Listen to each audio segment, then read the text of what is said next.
सब network crime world को subscribe करें, बेल आइकन दबाएं और अपडेट पाएं।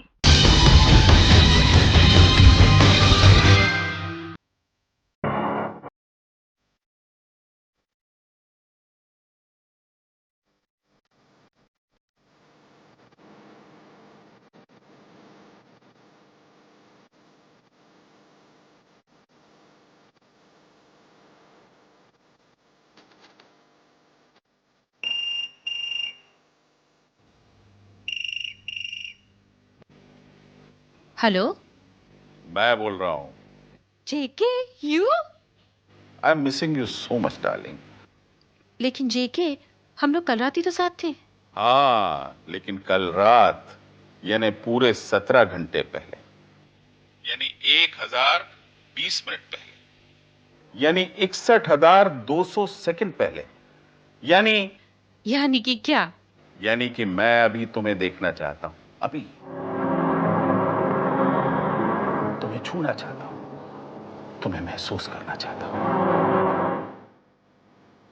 नहीं जेके, आज नहीं, फिर कभी। क्यों? वो क्या है ना, मैं अपनी सहेलियों के साथ आज हम साथ साथ देखने जा रही हूँ। तुम हम साथ साथ हैं देखने जा रही हो और मुझे साथ लिए बगैर? जेके वो कितने दिनों से मेरे पीछे पड़ी हुई हैं। कम से कम एक दिन तो मुझे उनके साथ गुजारने दो। नो नो जान, तुम्हारे हर दिन, हर घंटे, हर पल पर मेरा हक है, सिर्फ मेरा हक है। वो तो है darling, but I am extremely sorry for today. देखो स्मिता, जेके 5 बज चुके हैं, वो लोग आती होंगी, मुझे तैयार भी होना है। मैं फोन रख रही हूँ। स्मिता, अगर तुमने फोन रखा तो फिर कभी मेरी आवाज नहीं सुनोगी, कभी मेरी शक्ल नहीं देखोगी। देखो मैं बाय।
काम हो गया मालकिन, मैं जाऊं?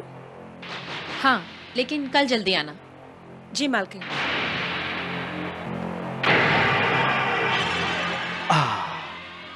अच्छा डार्लिंग, मैं भी अभी चलता हूँ।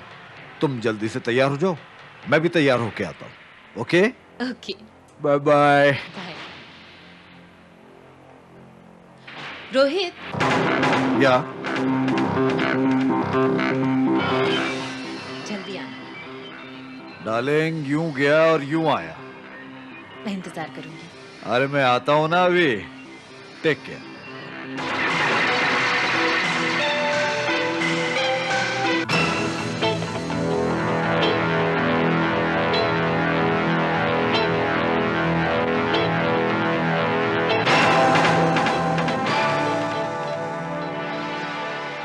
ओ खई के पान बनारस वाला। अरे कहो साहब, गाड़ी ढूंढ रहे हैं अपना? हाँ, यहाँ वो एक लाल कलर की मारुति खड़ी थी ना। गजब कटे हैं जी, गजब कटे हैं। अरे उसको तो आरटीओ वाले उठाकर ले गए हैं। वो देखिए, वहां पर नो पार्किंग का बोर्ड लगा है। Oh my God.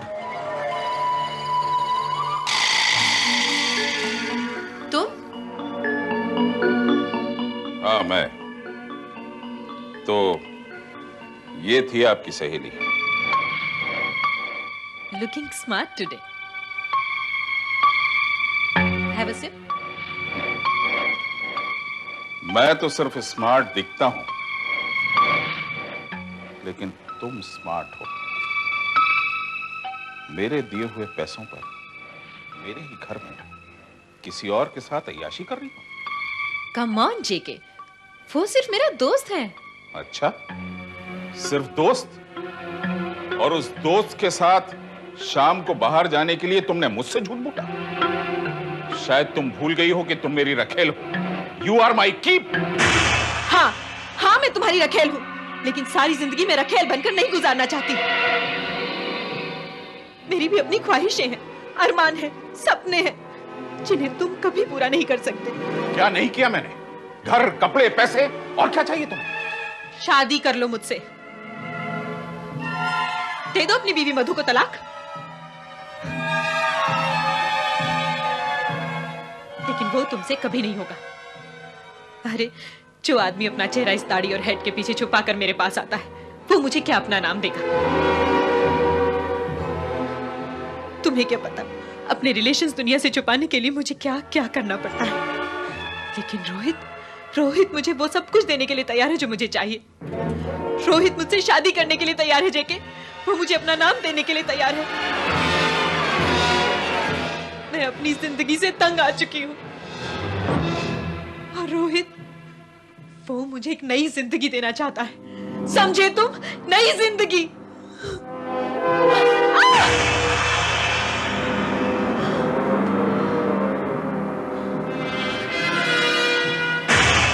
एक बात कान खोलकर सुन लो, मैं रोहित से शादी कर रही हूँ।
सिर्फ और सिर्फ तुम्हारे लिए जान। Thank you.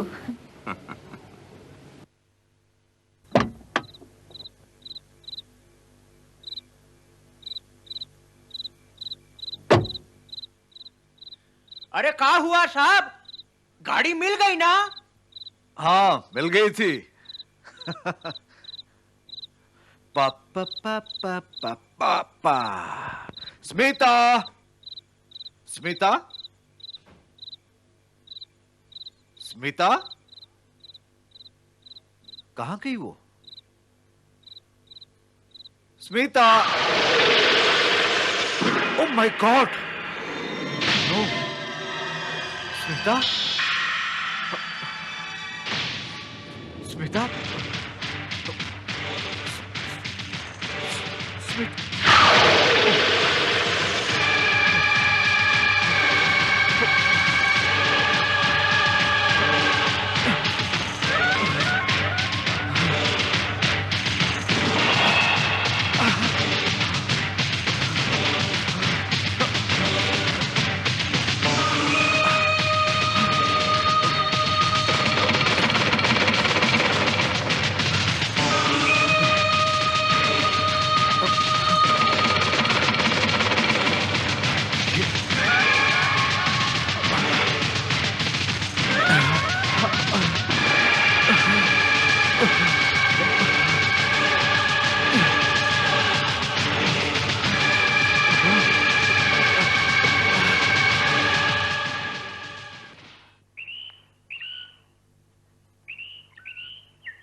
मेम साहब,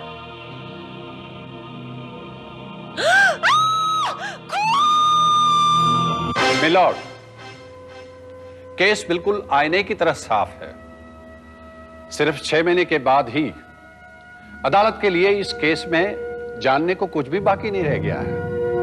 पोस्टमार्टम की रिपोर्ट के मुताबिक कत्ल 5:30 से 6:30 बजे के बीच किया गया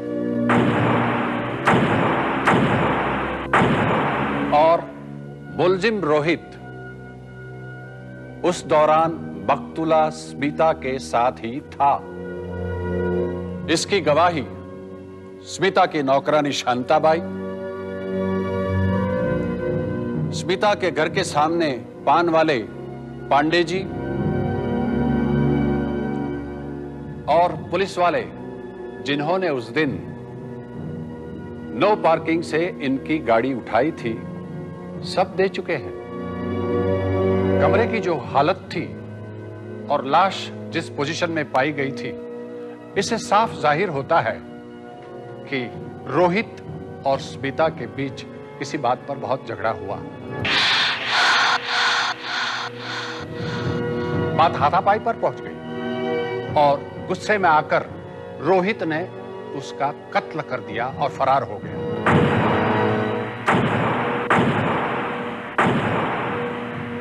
it's a crime of passion. लेकिन एक मशहूर कहावत है मिलॉर्ड कि कातिल हमेशा कत्ल की जगह पर एक बार लौटकर जरूर आता है, और मुलजिम रोहित ने भी वही किया। 7 बजने की ठीक थोड़ी देर बाद वो मौका वारदात पर आया और वहां से अपने जुर्म का हर सुराग मिटाने की कोशिश की।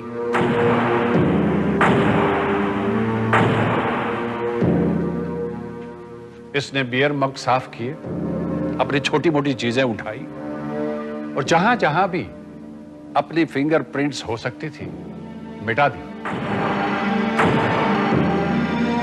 लेकिन इसे मालूम नहीं था कि जुर्म अपनी गवाही खुद देता है। तमाम कोशिशों के बावजूद मौका वारदात पर 6 जगह पर अपनी फिंगरप्रिंट्स और बाहर 3 गवाह छोड़ गया। It's an open and shut case. अदालत से मेरी दरख्वास्त है कि ताज़ीरात हिंद दफा 302 के तहत मुलजिम को मुजरिम करार देते हुए कड़ी से कड़ी सजा देनी चाहिए। That's all your honour. वकील सफाई को कुछ कहना है? No your honour. तमाम गवाहों के बयानात और मौका वारदात पर प्राप्त सबूतों के आधार पर यह अदालत मुल्जिम रोहित पटवर्धन को मुजरिम करार देते हुए ताजरात हिंद की दफा 302 के तहत सजाए मौत का हुक्म देती है। कौन आया था? देखो श्याम जी, तुम्हें थोड़ा याददाश्त पे जोर डालना पड़ेगा, क्योंकि तुम्हारे इस बयान पे एक जिंदगी निर्भर है। कोई और तो नहीं आया था, पर रोहिते जी को अपनी ही गाड़ी के पीछे भागते हुए देखा था। अच्छा ये बताओ श्याम जी कि स्मिता जी के घर में उनकी नौकरानी शांताबाई और रोहित के अलावा और कौन कौन आता था? उनकी 2-3 सहेलियां आती थी और हाँ, एक साहब भी आते थे। हर रोज? हर रोज तो नहीं, हफ्ते में 2-3 बार आते हैं। हाँ, और एक बात हमको याद आई, वो साहब भी उस दिन उनको अंदर जाते हुए तो नहीं देखा था, पर बाहर आते हुए जरूर देखा था। कितने बजे थे तब? टाइम का तो ठीक से ध्यान नहीं है, पर रोहित जी के दोबारा आने के कुछ देर पहले उनको मैंने देखा था। उनका नाम हुलिया कुछ बता सकते हो? नाम तो मालूम नहीं है, पर लंबा तगड़ा अधेड़ उम्र का आदमी, कैप हमेशा लगाते थे और दाढ़ी भी थी उनकी साहब। इसके मायने ये हुए श्रीवास्तव कि कातिल कोई लंबा चौड़ा कदकाठी वाला और दाढ़ी वाला है। लेकिन सर, दाढ़ी नकली भी हो सकती है, और इस शहर में दाढ़ी वाले और इस कदकाठी के लाखों लोग होंगे। हम कहां तक उसे ढूंढते फिरेंगे? Maybe you're right. स्मिता की नौकरानी शांताबाई से बात करते हैं। जी। शायद वो इस केस में कुछ रोशनी डाले। हाँ साहब, ऐसे एक साहब बरोबर स्मिता मेम साहब के आया करते थे और उन दोनों के बीच अक्सर झगड़ा हुआ करता था। झगड़ा हुआ करता था? हाँ साहब, वो दोनों तो बरोबर झगड़ते रहते थे। किस बात पर? शायद किसी मधु नाम की लड़की को लेकर झगड़ा हुआ करता था। शायद वो उस आदमी की पत्नी रही होगी। ऐसी? क्या कत्ल वाले दिन तुमने उसे देखा था? नहीं साहब, उस दिन तो वो आदमी बाहर नहीं आया था। उस आदमी का नाम क्या है? नाम एक मिनट, ये लाइटर दिखाना। ये लाइटर तो पाइप जलाने का लाइटर, तुम तो बीड़ी पी रहे हो। ये लाइटर तुम्हारे पास कहां से आया? साहब, ये उन्हीं साहब का है। एक दिन भूल गए थे तो मैंने चुरा लिया।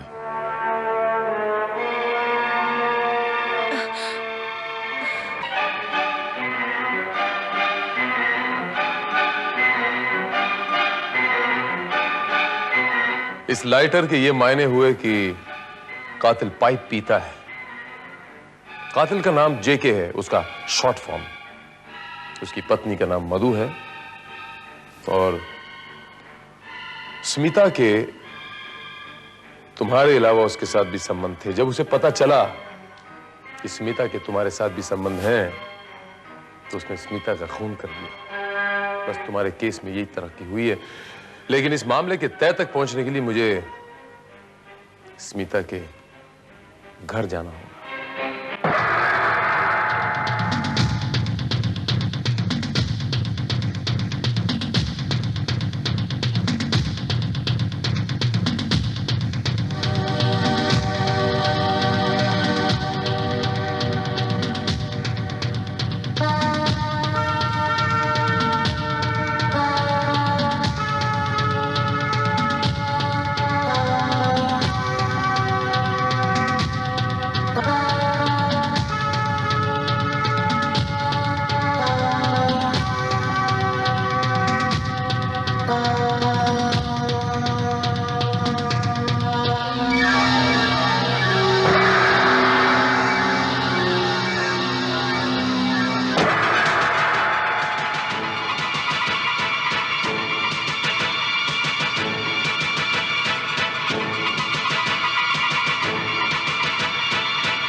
इस चाबी का ताला तो मिल गया श्रीवास्तव, लेकिन इस चाबी का ताला हमें खोजना है। पूरे कमरे की तलाशी लो श्रीवास्तव। सर।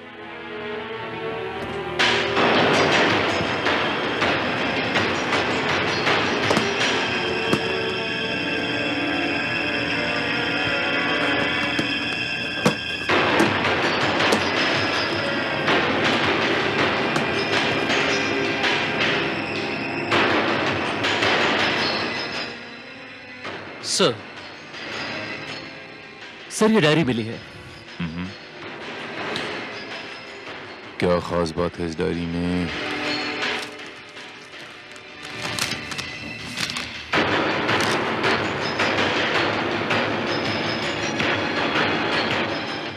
Very strange. बाकी सारे नंबरों से पहले नाम लिखा हुआ है, लेकिन इन एक नंबर बिना नाम का।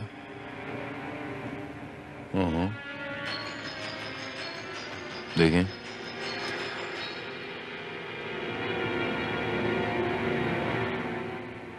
Hello, district criminal court. ये डिस्ट्रिक्ट क्रिमिनल कोर्ट?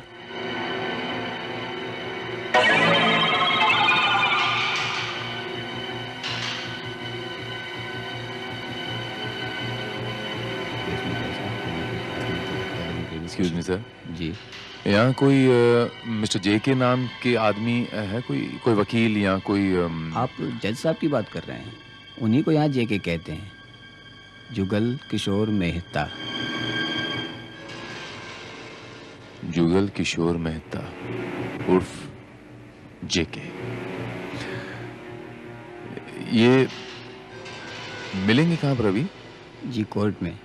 उन्होंने वॉलंटरी रिटायरमेंट ले ली है, आज उनका आखिरी दिन। जिंदगी के 17 साल मैंने इस जगह पर गुजारे। शुरू के 10 साल एक वकील के रूप में और 7 साल एक जज के रूप में। लेकिन आज के बाद शायद मैं इस कोर्ट रूम में तो क्या, किसी भी कोर्ट रूम में कभी नहीं जाऊं।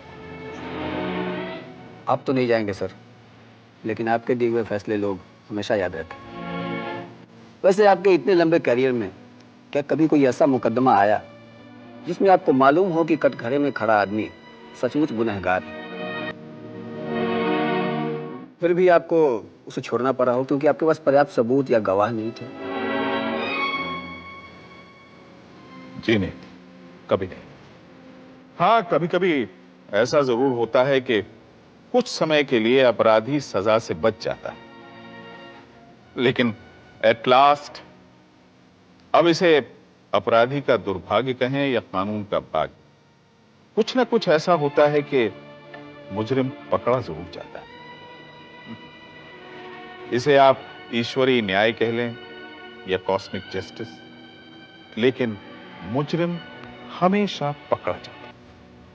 Excuse me sir.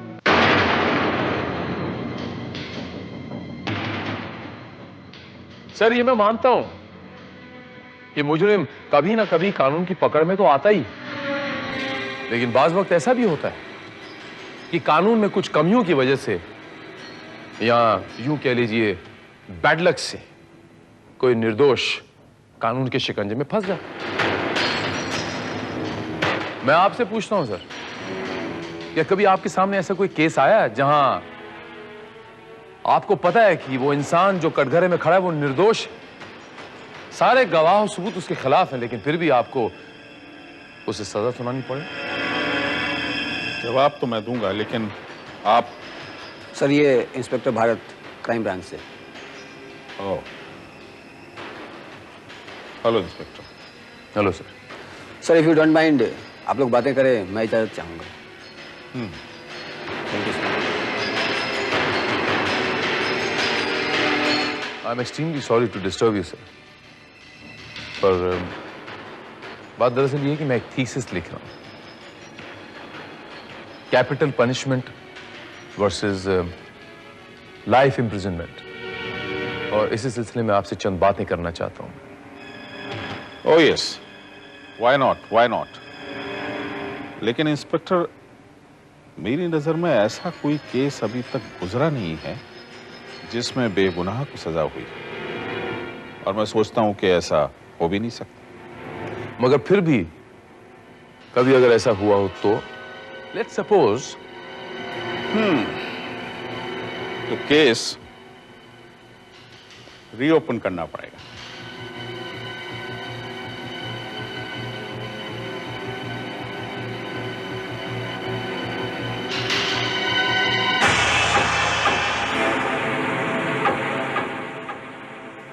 इसे तो नहीं ढूंढ रहे आप ही का लाइटर है, अभी अभी बाहर मिला मुझे।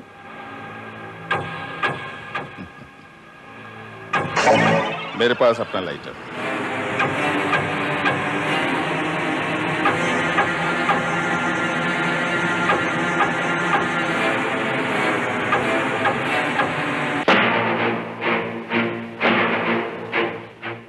हाँ सर, मैं आपसे पूछना चाहता था कि आपको इतने सालों का तजुर्बा है, फिर भी किसी की शक्ल देखकर, सिर्फ शक्ल देखकर ये तय करना कि ये गुनहगार है या नहीं, थोड़ा सा मुश्किल काम होता होगा ना सर? आपका क्या ख्याल है?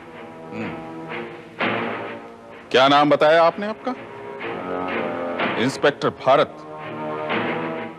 मिस्टर भारत, इंस्पेक्टर होने के नाते आपको यह मालूम होना चाहिए कि अदालत का फैसला किसी की शक्ल देखकर नहीं होता, बल्कि सबूतों और गवाहों की बुनियाद पर होता है।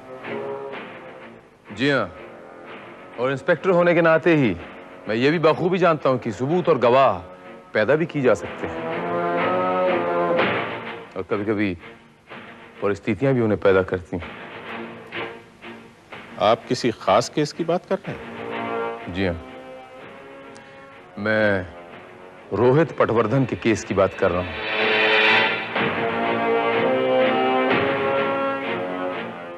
जिसे कुछ दिन पहले आपने मौत की सजा सुनाई थी, कैपिटल पनिशमेंट। आप शायद स्मिता मर्डर केस की बात कर रहे हैं। जी हाँ सर। लेकिन उसने तो हाई कोर्ट में अपील की हुई। मुझे नहीं लगता कि वहां भी कुछ होने वाला है, क्योंकि सारे गवाह और सबूत उसके खिलाफ हैं। मैं मानता हूं सर, लेकिन अदालत में यह भी तो साबित हुआ था ना कि रोहित पटवर्धन ने यह खून गुस्से में आकर किया था। It was not cold blooded, well planned, brutal murder. फिर भी आपने उसे उम्र कैद के बजाय मौत की सजा सुनाई। पूछ सकता हूं क्यों? Inspector, how dare you question my judgement? अपनी औकात भूल गए हो तुम। I am sorry sir, I am sorry अगर मैंने आपको हर्ट किया था। थैंक यू वेरी मच, आपने मुझे इतना समय दिया।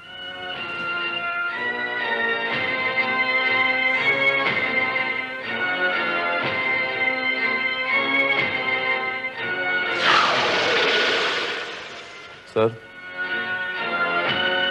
अभी अभी आप ही ने कहा था ना कि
अंधेरा क्यों है?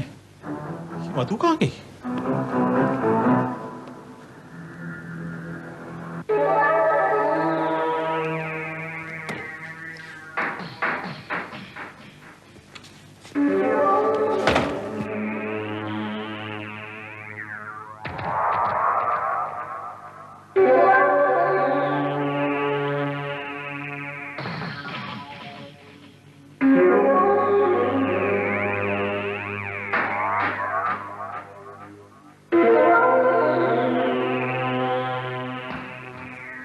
मधु, मधु, रामदीन, अरे भाई कहां मर गए सब लोग? कोई नहीं मरा जज साहब, न मधु न रामदीन, और अब तो रोहित पटवर्धन भी नहीं मरेगा। मरी है तो सिर्फ स्मिता, स्मिता वाटकर। तुम? जी हां, जस्टिस जुगल किशोर उर्फ जेके। आपने ने कहा था ना कभी कि कानून के भाग्य से और कातिल के दुर्भाग्य से कोई ना कोई ऐसी चीज हो जाती है कि अंततः कातिल पकड़ा ही जाता है। आपने कहा था ना? ये देखिए, 6 महीने बाद एक सुराग धरती का सीना फाड़कर बाहर निकला। ये चाबी स्मिता जी के घर की और ये चाबी आपके घर की। यही वो चाबी है जिससे मैंने आपका दरवाजा खोला और आपके घर में आ गया। तुम कहना क्या चाहते हो? कहना नहीं, आपको कुछ दिखाना चाहता हूं।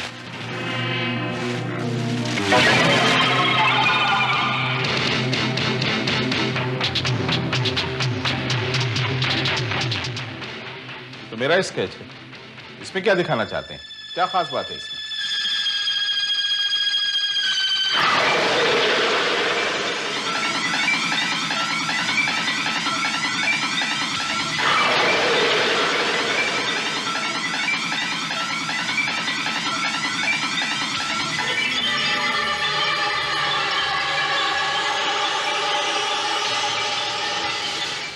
इसमें तो है। कौन है ये? मैं इसे नहीं जानता। शांताबाई,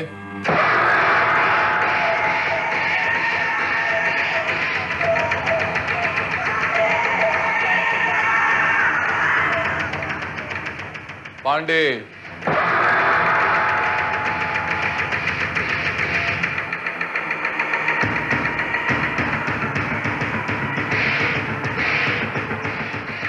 ये लोग इस चेहरे को बड़ी अच्छी तरह जानते हैं।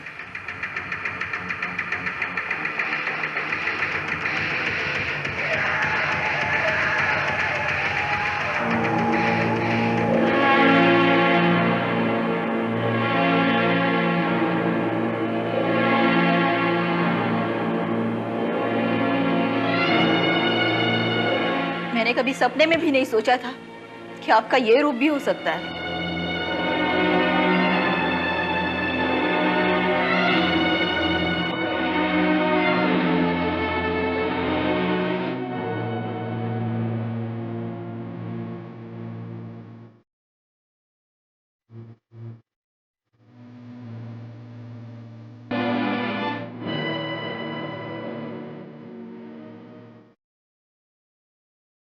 आपकी खामोशी बता रही कि आप भी इस चेहरे को पहचानते हैं।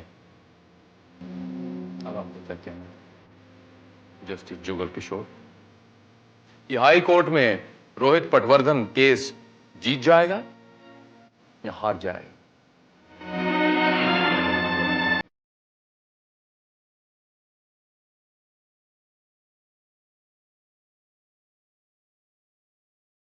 जीतेगी। रोहित पटवर्धन जीतेगा। I am guilty.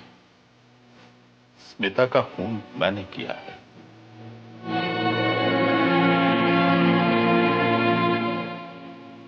गुनहगार मैं हूं।